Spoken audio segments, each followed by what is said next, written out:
Afternoon, how are you? Well, I'm in New York, so I'm amidst my cathedral of trees, and I'm walking to the west of Broadway and 7th and 8th Streets, avenues rather, so that I could give some impressions of what I see in New York that have made a difference for me, and maybe you share that. The the song, if you can make it here, you can make it anywhere. Thank you, Frank Sinatra and others who have sung that song. It's a feeling in New York, and I thought it would be interesting to tap into that feeling and the sense that Americans, not just New Yorkers, come back. Biden likes to say, if you're knocked down, you get up. And right now, the nation on a daily basis reads reports and is anxious, legitimately, that a man who's evil, who is a monarch, who talks like a street thug, and whose operation is as a monarch in a country that's a democracy. People say he'll never see jail, this will never happen, that will never happen. And it is a legitimate fear. It's not fictional. It really can matter and can happen. And so we have to think about that. And I remember reading when I was younger how Jefferson believed that citizens got it right. Maybe not at first, but ultimately. And I thought, for a man of such experience, how naive that was, said this then young man, me. And he's been right a lot of the time. People push back. And the character of America that's witnessed is resolve, equal before the law, at least striving to it. Every man and woman has a right to vote, and that we try to treat politics as it's intended, which is a compromise rather than a show of force to accomplish what one side or the other wants. And none of us find compromise of certain things, but we have to figure out ways to do things, and we have in the past, imperfectly, but we've worked at it. And now the threat and the danger is that we could be cast into an abyss of monarchical fiat that chooses to hurt. So what does this kind of rambling observation I'm making in a busy street in New York have to do with the present? And what I think it has to do with is Holly and I went down to where the World Trade Center had been, and there's a new World Trade Center there. Days before the World Trade Center happened, I had been in New York, and I had gone for a run, and I ran around the plaza between the North and South Tower, and I came back and forth through it because it was entertaining to watch the people all active doing the things that we do on a day-to-day basis, innocent of any grave danger that may await them. Well, we saw how that concluded. We all have our stories where we were, and we found out about it, and how we thought about it, and so forth. And I had a particular connection with the World Trade Center in terms of how it was built and when it was built. I was at Columbia in a 3-2 program and an engineering program at the time, because I've always mixed science and politics in my mind and my interest. And the assignment I had as a student was to study materials handling, how they got what massive amounts of materials to New York when they needed it to build the towers.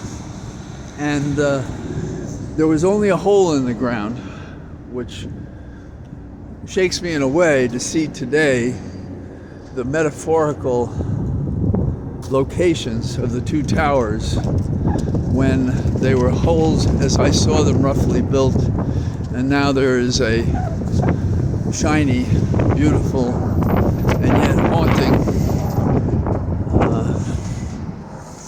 memorial to all that was.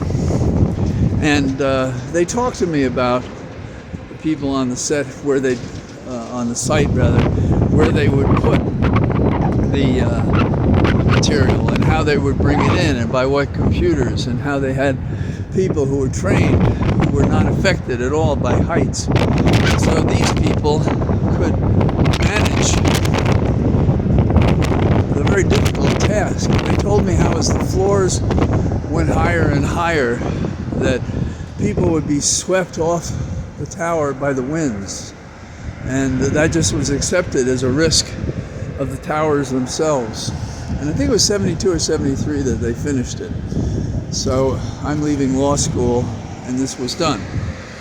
And then so many years later, 2001, I'm in town and run among these towers now filled with people and business. So that was prologue.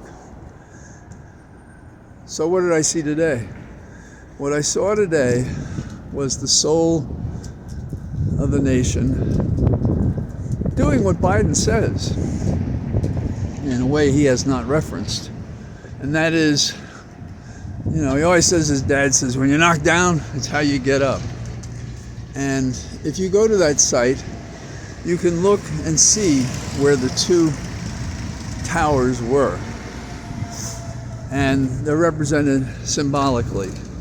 And the names of those who died circle around the rectangle of memorial. But if you look up, you see the tallest tower in the northern hemisphere. And you see everywhere these haunting icons to the horrendous act washed away by the buildings there. And I'll enclose some pictures. I thought to walk among the site when I was there, but it was just impossible to do it and to capture what was there and what I would see. So what's my point? Okay, we have that in a narrow reflection of 9/11. What does that mean today?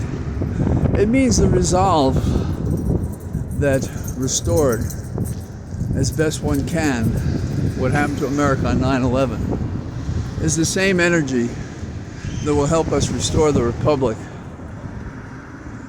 cast off the rails, compromised, and treated with every indignity you could imagine for our Constitution, our law, our notion of democracy, and of equal rights.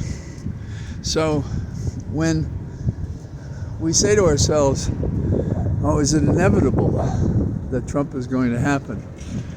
It's not inevitable unless we feel it, believe it, compromise our resolve, and allow it to happen. So I thought I'd pass that on today because I know all of us take a step back from the news, protect ourselves emotionally, psychologically, maybe physically, from the bad acts that occur because of the fear of those who should stop it. But we have to count our blessings, as some might say, or are more religious than I am, in the sense that we have some people who get it and who are working to make America what it was and better.